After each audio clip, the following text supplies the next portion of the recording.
kasama na pwede natin matunton kung nasan si Gutesa. Ganun po kasi ang aking pagnanais na talagang get to the bottom of this issue. Pero bigla po nawala eh. Ano po magagawa ko? Mr. President, wala nga pong nakasulat dun sa transcript tungkol nga po dun sa binanggit niya sa plenary na pangalang Adrian Bersamin. Eh, paano nga pong mababanggit doon, Mr. President? Hindi nga niya pinatawag eh.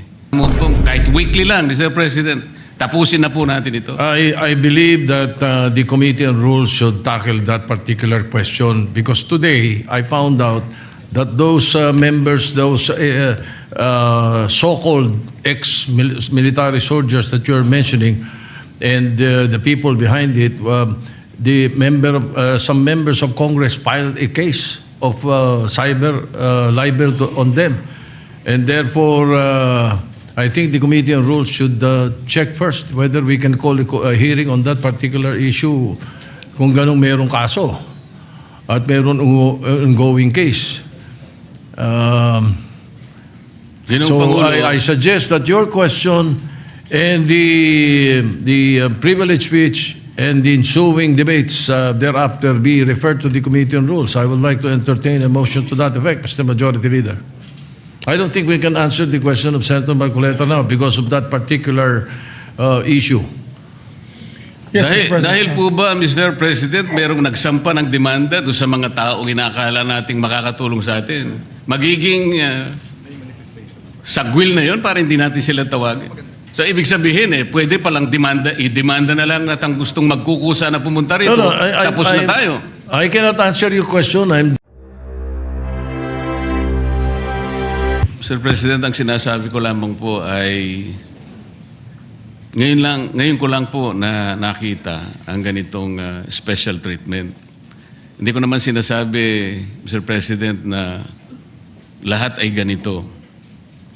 Kasi po yung yung una pa po bago ito, Mr. President, naalala ko, tinapos muna lahat po ng bisita, pati po yung mga galing sa Southeast Asian Games.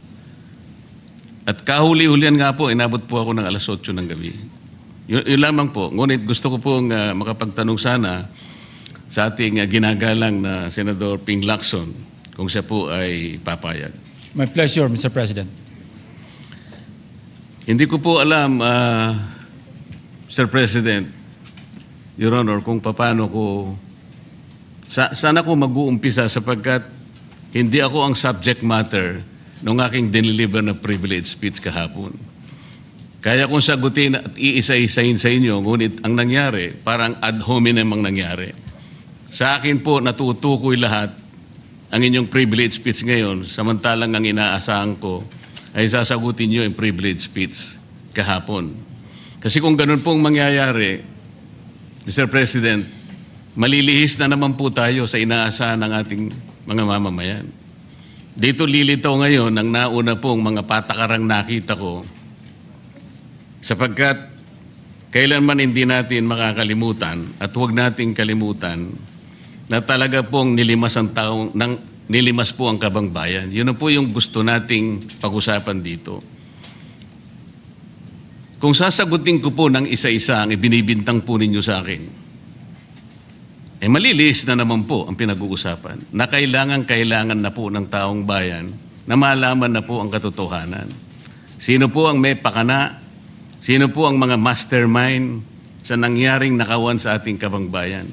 Ito po ay hindi pangkaraniwang pagnanakawan, Ginoong Pangulo. Yun po ba ang gusto niyong mangyari, Ginoong Ping Lacson? Negative po. Sigurado hindi po yun. Bakit kayo po naglilist, sino pa po nagsimula nito? Nung una pong privilege speech ninyo, hindi ko na sinagot kasi ayoko magkagulo. Pero enough is enough. Kahapon, nanonood ako sa aking opisina, gusto kong bumaba, kaya lang malalim na ang gabi at ayoko maabala yung trabaho sa Senado. Kaya nagsabi ako sa ating Senate President at ito'y na-manifest niya kahapon, narinig ko, na I was told na sasagot ako ngayong araw na ito. Wala pong gustong maglihis sa usaping flood control. Ako nga po, very passionate po ako dyan, mulat sa pool. Wala po kayo rito. Ako po'y talagang lumalaban sa korupsyon.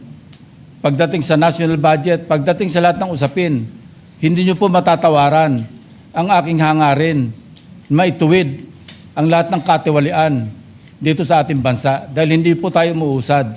Pero enough is enough. Patuloy po kayo sa pag-atake sa akin. Balikan nyo po, res ipsa loquitur. Andyan po lahat eh. Wala po ko inimbento. Salita nyo po lahat yan eh. Sabi nyo, iniinsulto ko kayo. Sagutin nyo po. Totoo po ba o hindi yung ating napanood sa mga video? Totoo po ba o hindi yung aking mga binanggit? Tapos na po kayo. Tapos na po. Kasi po ganito May I suggest that the two gentlemen address the chair instead of addressing each other. Sorry, Mr. President. Pagpaumanhin po ninyo, Ginoong Pangulo, ngunit nakakalimutan po ng ating Senator Ping Lacson na siya po ang nagumpisa sa ngayon lang. Ako raw po ay defensor ni Diskaya. Palagi niyang ipinipilit yon. Hindi niya makalimutan ang sinabi ko na nung ako po ay nasa Blue Ribbon Committee, tungkulin ko po kasi na ipaglaban ang sino man, witness man siya, resource person, siya po ang kauna-unahan na nag-apply ng Witness Protection Program. Sa aking palagay po, nung panahon na yon, ay kakailanganin namin siya sapagkat mga pangalang malalaki ang dapat na makuha natin. Hindi naman siya, ang ibig ko sabihin, si Diskaya po ang mismong nagbigay po ng kanyang kagustuhan. Nung una po, Mr. President, ayaw ko nga maniwala sa kanya. Kaya sinabi ko sa kanya, gumawa ka ng sulat, kahit sulat kamay, para sa ganun, walang masabi ang iba na parang ako pang nag-initiate sa'yo dahil hindi kita kakilala. Kailangan malaman muna natin kung ano ang laman ng iyong testimony. At kailangan ma-determine natin kung talagang meron kang may kukontribute na mga pangalan. Kasi importante na lumitaw ang mga pangalan ng mga taong talagang utak ng pagnanakaw na ito. Yun po ang pinag-umpisahan nun eh. Dahil mabigat ang kanyang gagawin, Mr. President, nakita ko sa kanyang kagustuhan na siya sumailalim sa Witness Protection Program. Kinilala ko naman yun, Mr. President. Malalagay nga sa alanganin ng buhay niya. Yun po naman ay nakalagay sa batas eh. Bakit ngayon akusahan ako na ako pa ang nagdidepensa sa kanya? Nandun naman po sa batas eh. Kaya nga po nang ipilit po ng ating DOJ Secretary na pinipilit niyang magkaroon ng restitution, sinabi ko huwag mong gagawin yan.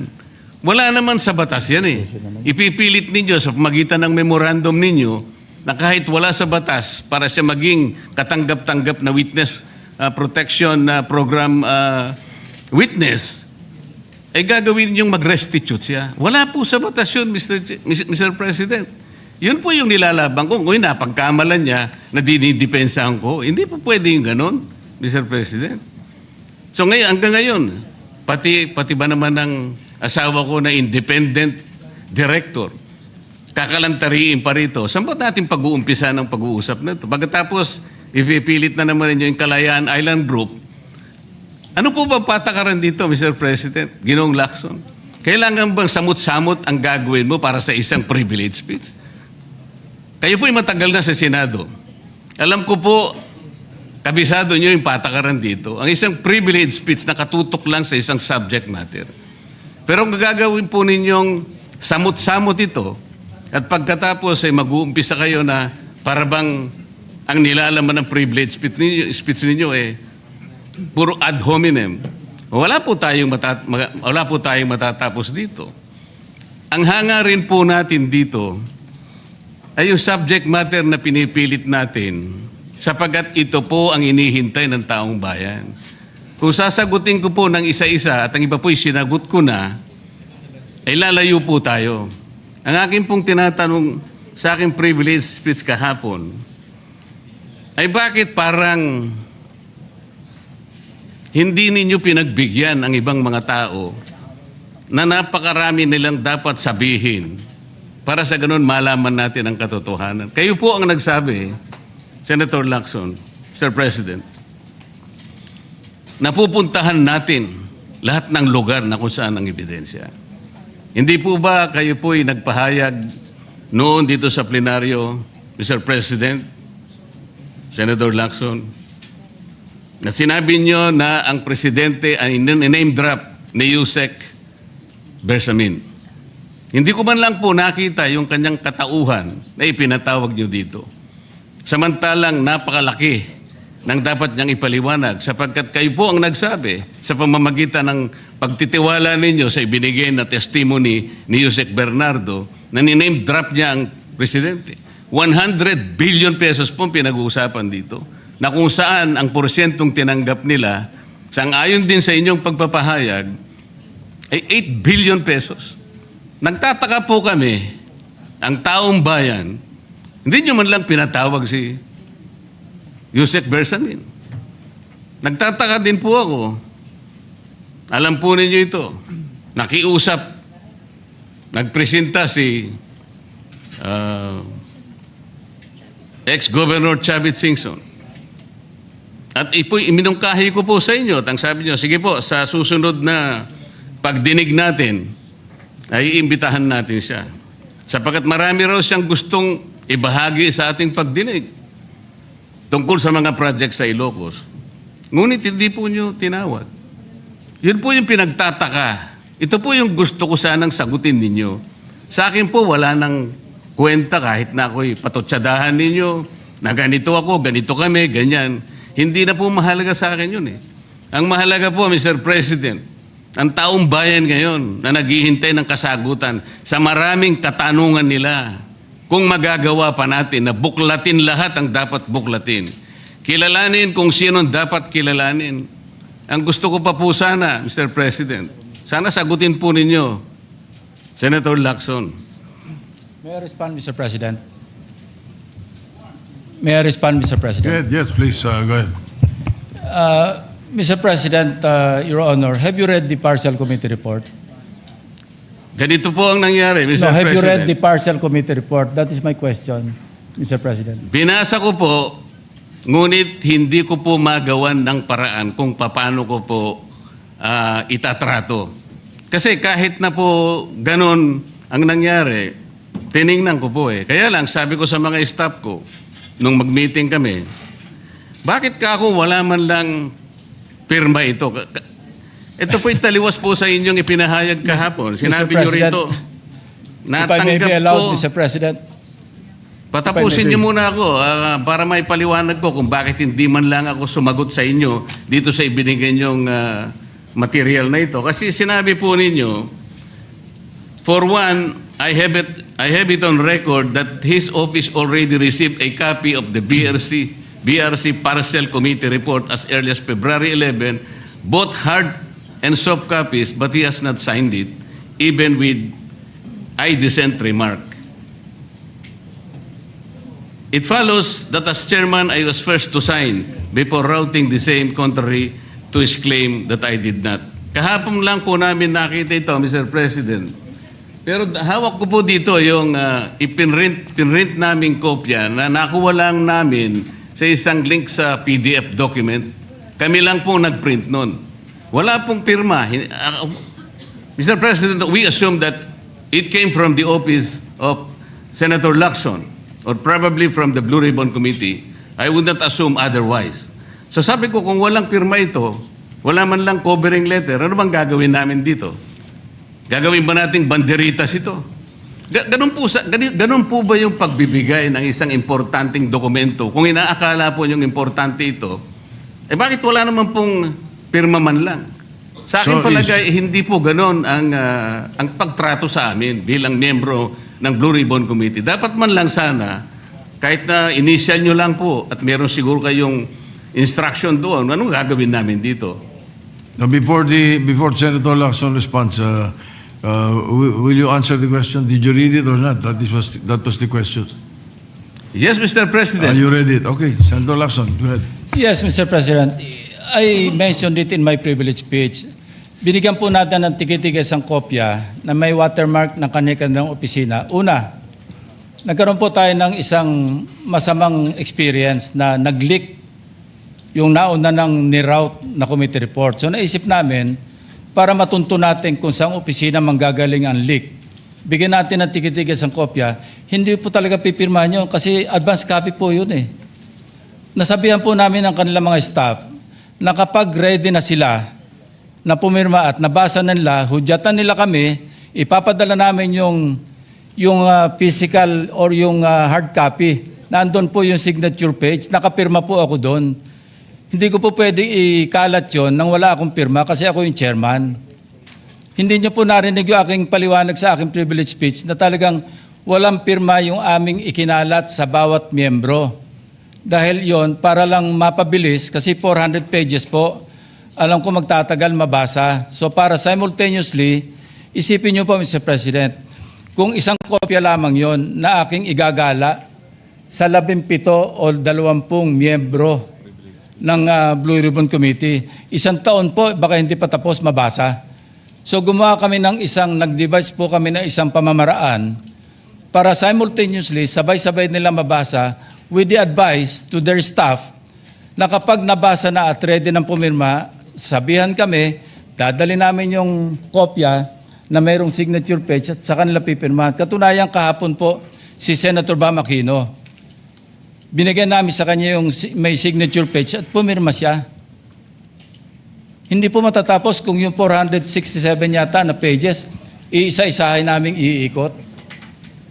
Mahirap po.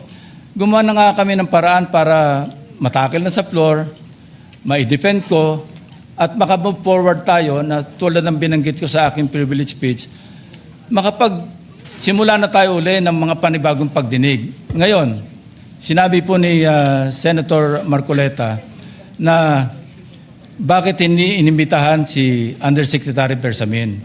Kaya ko po tinanong kung nabasa niya na yung report, kung meron po siya may ipakita sa akin doon sa committee report o doon sa TSN, doon sa minutes ng pagdinig na nabanggit ang pangalan ni Undersecretary Bersamin. Bukas na bukas din po o bigyan natin 3-day notice rule. Tatawag po ako ng pagdinig, ipapatawag natin si Undersecretary Bersamin.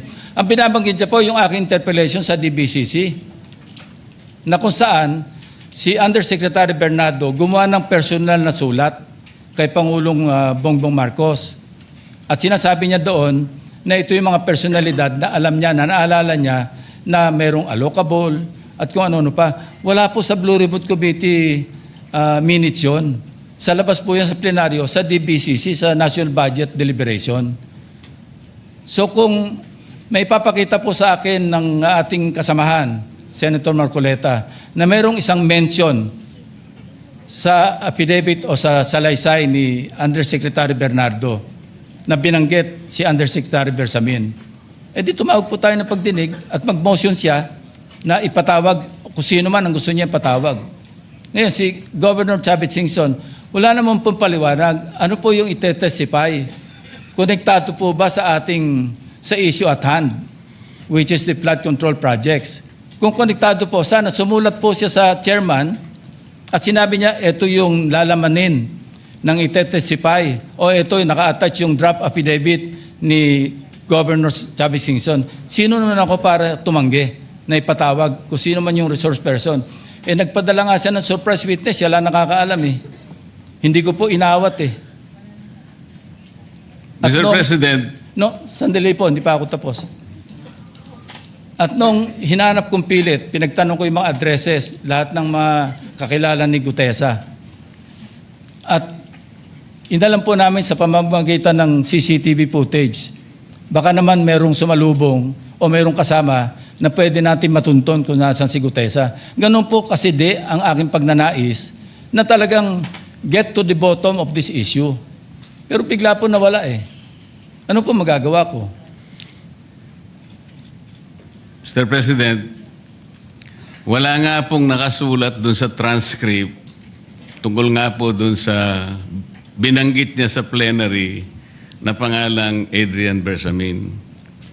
Paano nga pong mababanggit doon, Mr. President? Hindi nga niya pinatawag eh. Samantalang dapat niyang ipatawag, siya mismo ang nag-highlight. Isip-isipin po ninyo, nagawa po ni Senator Lacson na isama sa plenary debates ng ating 2026 budget. Ganun ka-importante ang bahagi na yon, Mr. President. Hindi ba dapat ipinahayag mo yun eh? Malaking bagay yun. Ibinulgar mo pa nga eh. There are 2 public officials I will reveal this morning. Ganun lang. Ba't hindi mo pinatawag? Kung pinatawag mo yun, malinaw na malinaw, nalagay sana sa transcript.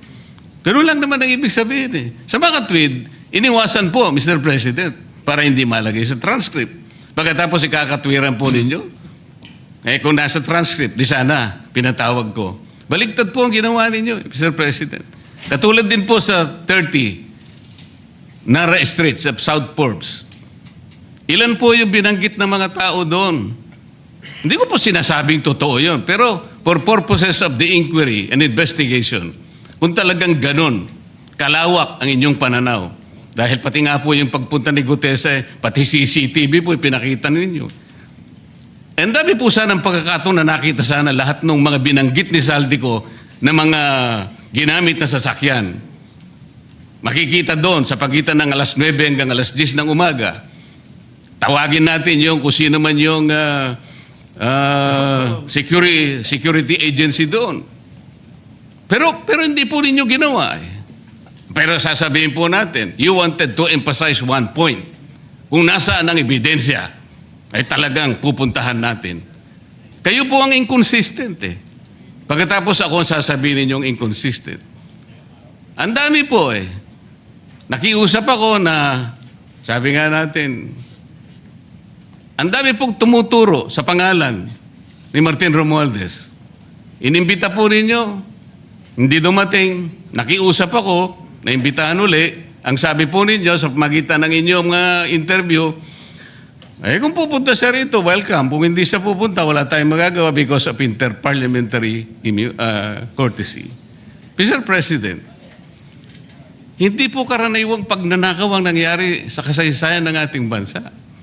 Hindi po ba ninyo naiisip, mismong kabang bayan ang tumagilid, pagkatapos magtatago kayo sa prinsipyo o doktrina ng interparliamentary courtesy? Kung ako po ang chairman ng Blue Ribbon Committee, Mr. Chair, Mr. President, hindi ko po igagalang interparliamentary immunity sapagkat ang pinag-uusapan dito ay interes ng mamamayan. Huwag po tayong magtago kung saan-saan. Sinabi po ninyo, Mr. President, Senator Lacson, yung Apostille Convention. Hindi ba pinahayag po ninyo sa isang pag-i-interview ninyo na kung si Saldico lamang ay makakuha ng isang subscribe statement, kahit sa Zoom lang, ipatatawag namin siya. Bakit hindi po ganun ang ginawa ninyo? Pwede naman siyang mag-Zoom pagkatapos na magkaroon ng apostille sworn statement. Bakit hindi po ninyo ginawa? Meron naman pong Zoom eh. Natatakot yung tao. Nanganganib ang kanyang buhay. At palagay ko naman, nanganganib nga talaga. Iintay pa po ninyo na humarap sa inyo? Pwede naman ang Zoom eh. Kung talagang gusto nyong tuntunin ang lahat ng mga ebidensya na dapat nating puntahan. Ito po yung pinupunto ng aking privilege speech kahapon eh. Hindi ko nga po alam na kapag ako po ang magdi-deliver ng privilege speech, Mr. President, palagi po kayong nawawala. Kasi nga, nasa bandang huli na po ako eh. Pero kung talagang gusto nyo lamang, alam nyo naman nasa agenda po natin kung sino po ang tatayo para mag-deliver ng privilege speech eh. Ayoko pong isipin na sinasadya ninyo. Ngunit narinig naman po ninyo eh. Mr. President, pagkatapos isasama yung Kalayaan Island Group, ano po ba talagang pinag-uusapan natin dito? Yung kapakanan ng bayan, pinipilit po nyong pinagtatanggol ko ang China. Sa March 12 po, Mr. President, Senator Lacson, sana po may panahon kayo sapagkat ipinatawag ko sa magitan ng isang resolution at ito po ay alam na ni Senator Erwin. Pinatawag ko po ang NAMRIA, pinatawag ko po ang Philippine Coast Guard, Philippine Navy, ang DFA, pinatawag ko rin po si Justice Carpio at saka yung professor sa UP. At kung sino man po ang interesado, pero once and for all, malaman po natin dito kung sino ang sinungaling, kung sino ang makatsina, kung sino ang naggagaling-galingan at nagpapanggap na expert in international law. Sana po, Senator Lacson, nandun po kayo. Mr. President, may we hear from the chairman of the Foreign Relations Committee because his name was mentioned. May I just confirm if indeed he will call for a hearing and invite those people mentioned, Mr. President, with due respect? Well, as requested, if you would like to respond, Senator Erwin Tulfo. Thank you, Mr. Chair. This morning, I have received a letter from the Department of Foreign Affairs citing that they cannot attend, including NAMRIA, Mr. Chair, and we have already written to the various chiefs of staff of the members of the Committee on Foreign Affairs. They cited, including NAMRIA, that they cannot attend because of the fact that it is a matter of national security, Mr. President. And I also have a copy that will be sent to your office, Mr. President. The reason given by NAMRIA, the Armed Forces of the Philippines, and the Department of Foreign Affairs, Mr. President. In other words, Mr. President, the gentleman from Pampanga and Tarlac is confirming something that is not confirmed. Mr. President, that is too much of a statement. Kausap ko pa lamang ang chairman at kaming dalawa po nagkakausap at niremind pa nga ako yung mga nakarang araw na, March 12, okay ka na. So, ang sabi ko sa kanya, ito po ang dapat nating maimbitahan. Bakit naman po nagkaroon ng issue sa national security ang pagdinig tungkol sa usapin sa West Philippine Sea? Mr. President? Ito na naman po ba ay patakaran para ilihis na naman? Hindi po pag-uusapan dito kung ano-ano mang klaseng teritoryo ang pag-uusapan dito. Ang pag-uusapan lang natin ay yung masigalot na pinalalaki nila at hindi nila maintindihan na walang kamatay ang West Philippine Sea. Nakalagay po kasi sa Administrative Order number 29 dated 2012, Mr. President, 14 na taon nang nakararaan, minanduhan mismo ang NAMRIA at ang DFA na mag-submit ng mapa at mga charts sa opisina ng United Nations General, as UN Secretary General, at inotify ang lahat ng international organizations katulad ng IHO. Ano po bang ibig sabihin nun, Mr. President? Alam po ba ito ni Senator Lacson, yung Administrative Order number 29? This is something between the chairman of the Foreign Relations Committee and the gentleman from Tarlac and Pampanga, Mr. President. Hindi po, tinatanong ko po kayo. No, kasi, I don't know Administrative Order number 29. Mr. hindi po ninyo alam, sasabihin ko sa inyo. I don't Ulitin need to ko. know, Mr. President. I'm not interested. Hindi po kayo interesado sa isang bagay na napaka-importante sa ating bansa?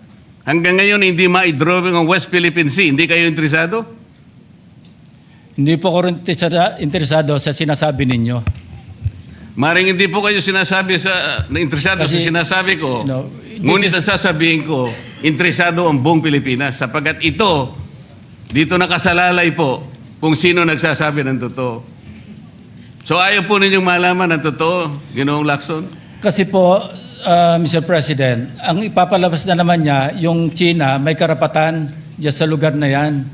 Kaya ayoko na po marinig kasi ilang beses na po natin narinig yan, medyo masakit na sa tenga eh. Alam po Kaya ninyo, sinasabi ko po, ayoko na marinig Mr. kung President, nanggagaling sa kanya, Mr. President. si Senator Lacson po ay, ang pagkakaalam ko, isang magaling na investigador. Eh ngayon po pala yung manghuhula na.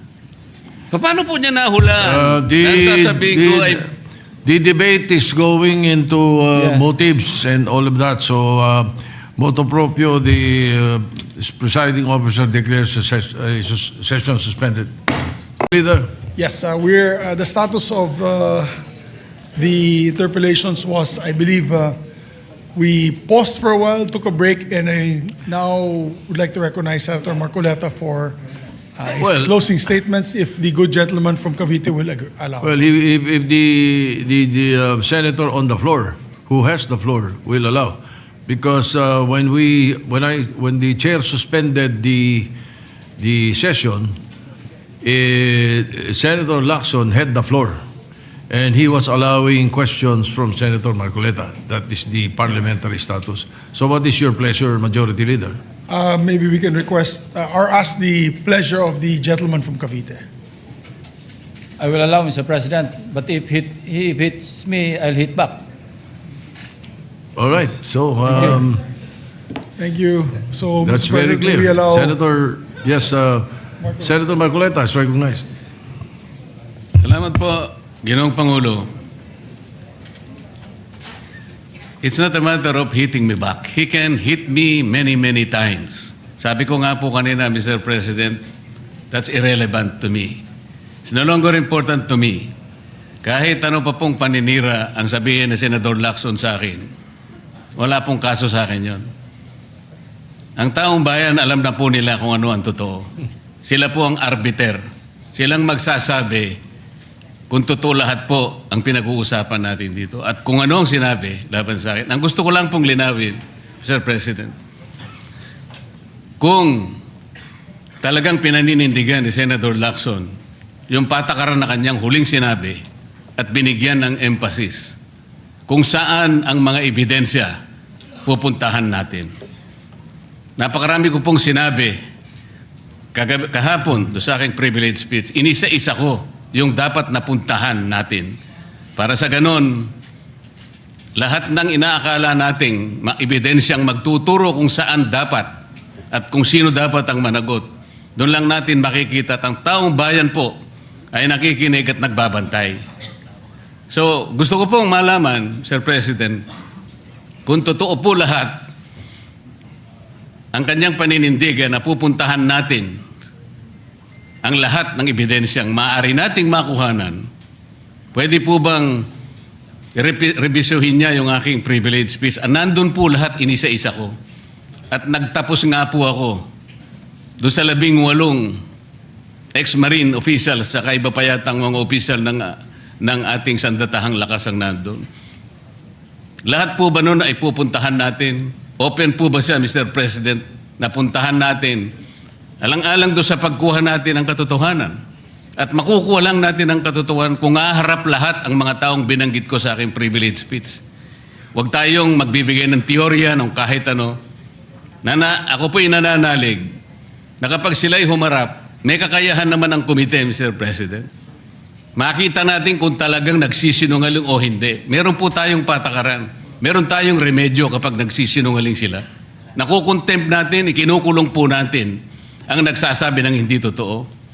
Payagan lang natin, lahat sila may karapatang magsabi, mag-contribute sa ikahahanap ng katotohanan na lahat po tayo ay merong interes. Yun lang pong gusto ko malaman, Mr. President, kung si Senador Lacson po ay tapat sa kanyang paninindigan, dapat sana lahat po ng aking sinabi, hindi naman po makakasama, makakatulong po sa ating lahat para makagawa tayo ng isang ulat.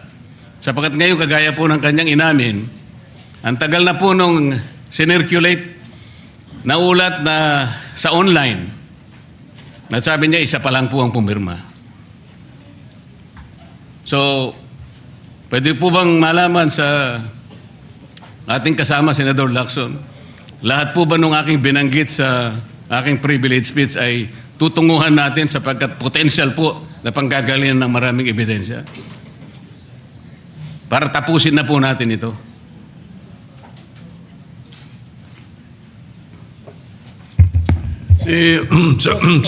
Senator Lacson sat down. He no longer has the No, floor. Mr. President. Senator, the Majority Leader. Yes, para wala na daw gulo, na di pang lalaking gulo, binulungan ako ni Senator Lacson. Yes daw. Kailan po kaya, Mr. President, mag-uumpisa? Ay, hindi ko na po alam yun. Kasi po kung yes, bitin na naman po, Mr. President. Ayoko pong mabitin ng taong bayan, Mr. President. Kaya gusto ko pong malaman, kailan, anong oras, tuloy-tuloy po ba para sa ganon? Ay mapayapa naman ang kalooban ng ating mga kababayan. Mr. President, may I respond? Yes, Senator Lacson. Isa lang po ang pakiusap ko, baka pwedeng pirmahan niyo muna yung partial committee report. Seryoso po ba kayo? I'm serious, Mr. President. So we can get over it, no? Because that is a partial. Move forward. Yes, Partial, that's a and then you can move forward to the next one. That is But, correct, Mr. President. Paano ko po Yes, but, pipirmahan ang again, isang partial report, Mr. President? Ang gusto ko makumpleto muna, kaya nga po ako'y nakikiusap, puntahan po natin ang mga potential areas of evidence. Kung payag naman po kayo, umuuna kayo, tinatanong ko lang ngayon, meron na po ba tayong schedule? Sana mo po, kahit weekly lang, Mr. President, tapusin na po natin ito. I believe that the Committee on Rules should tackle that particular question because today I found out that those members, those so-called ex-military soldiers that you're mentioning and the people behind it, some members of Congress filed a case of cyber libel on them. And therefore, I think the Committee on Rules should check first whether we can call a hearing on that particular issue kung ganong merong kaso at meron ongoing case. Ginong So Pangulo, I suggest that your question and the privilege speech and the ensuing debates thereafter be referred to the Committee on Rules. I would like to entertain a motion to that effect, Mr. Majority Leader. I don't think we can answer the question of Senator Marcoleta now because of that particular issue. Yes, Mr. President. dahil po ba, Mr. President, merong nagsampa ng demanda doon sa mga taong inakala nating makakatulong sa atin? Magiging sagwil na yon para hindi natin sila tawagin. So, ibig sabihin pwede palang i-demanda na lang at ang gustong magkukusa na pumunta rito, tapos na tayo. I cannot answer your question. I'm